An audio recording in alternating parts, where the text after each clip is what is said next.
Roger Griffith has lived on Kern Road for 40 years and sees the family that lives in this home often. I see the kids out playing, the mother and father are out working. They're always working. A fairly knit family from what I've seen. But on Friday morning, tragedy struck that family. Killeen police were called out to the home around 8:45 in response to a call about a child who had been shot. The preliminary investigation is that the mother said that she was in the bathroom and she heard a loud bang. She found her son inside his bedroom with a gun, suffering gunshot wounds to the leg and chest, both from the same bullet. The mother tells police that gun is a .380 caliber that she keeps on a shelf inside her closet. The father, grandfather, and another one-year-old child were also home when it happened, and the boy was rushed to McLean Children's Hospital for surgery. They're in shock, but you know, they've got a child that's in serious condition at the hospital. Police stayed for several hours to investigate the situation, which is when we spotted this. Officers leaving the home with several other guns, much larger than the handgun the toddler got a hold of, prompting neighbors to say it's a tragedy that could have been prevented. I have been a firearm owner all my life. I keep them secured. In Killeen, Ashley Allen, KCEN HD News.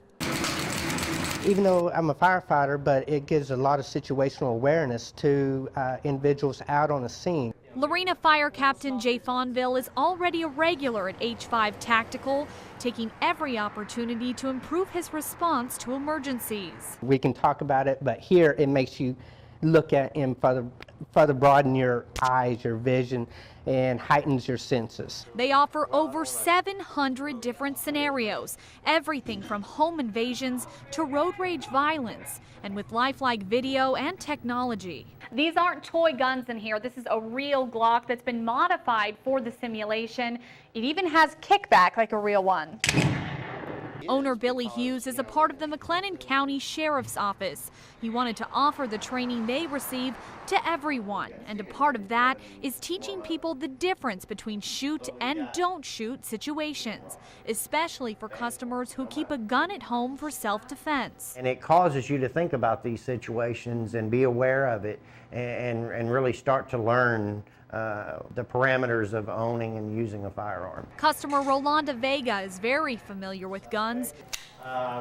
He teaches concealed handgun license students, but he says even he can use the extra training. It makes me more conscious, especially since I carry a firearm with me most of the time. And because further education benefits everyone. Ashley Allen, KCEN HD News. I get a phone call from the United States Census Bureau.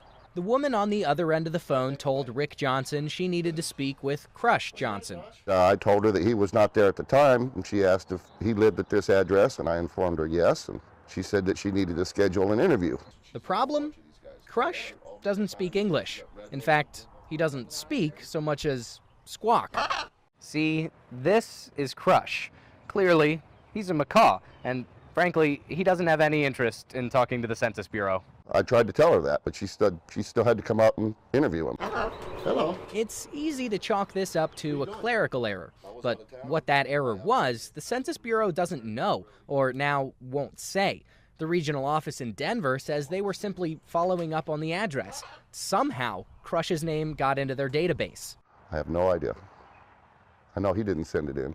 He doesn't even know how they got his cell phone number. He didn't submit anything to the last census. And the 10-year-old bird? Any idea how this happened? Isn't talking. Step up. It may have something to do with a credit card. Rick got one in Crush's name to buy supplies. And now the macaw is pre-approved for an Amex too. Do you think, Crush, you don't want the 25,000 membership rewards points? The Census Bureau figured it out and canceled the interview before they drove out. But the whole thing left Rick scratching and shaking his head. Our tax dollars at work. Taxes Crush hasn't paid in 10 years. You should have answered the phone, huh? Hello. Chris Davis. Pretty bird. KCEN HD News. Loose rocks or loose material not removed, like rocks that would hit your windshield and break your windshield like that. DPS troopers aren't messing around this week, pulling over 18-wheelers and buses for random inspections.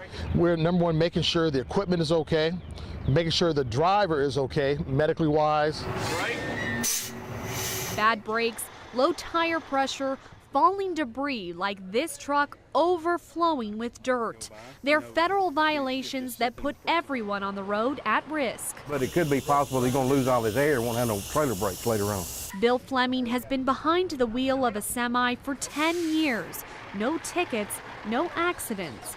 But he says many truck drivers can't say the same, so he supports the road check. Well, actually, I think it's a real good thing because it takes bad trucks off the road, and that's going to save lives. A clean inspection without any violations will only take about 20 minutes. But if the officers start finding problems, truckers could be here for close to an hour.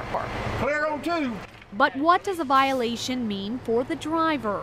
Kind of seemed like a speeding violation. He could have to go talk to the judge about it or could get a warning, whatever. A long list of problems could take a truck off the road immediately. Last year, the annual effort found 21% of the vehicles had serious violations that put them out of service until repairs were made. But Bill says they're not all bad. You have good truck drivers, you have bad truck drivers. And DPS is weeding out the bad ones to keep our roads safe. Ashley Allen, KCEN HD News. ESPN crews came into town Wednesday night. They started setting up early yesterday morning, and they have plenty of setup to do today as well. A very cold and icy start to the morning out here in Temple. This bridge right here behind me where we're standing, this is the bridge, the Northwest HK Dodge and Loop Bridge over I-35. Doug and Nikki, they say that is the only punishment that they see appropriate in this case. This is a shooting involving 2 people. If you take a look behind me here, you can see that they have it taped off. This is a small apartment complex. There are several police officers, detectives, crime scene investigators coming in and out. Basically, it's a virtual system. The guns are real.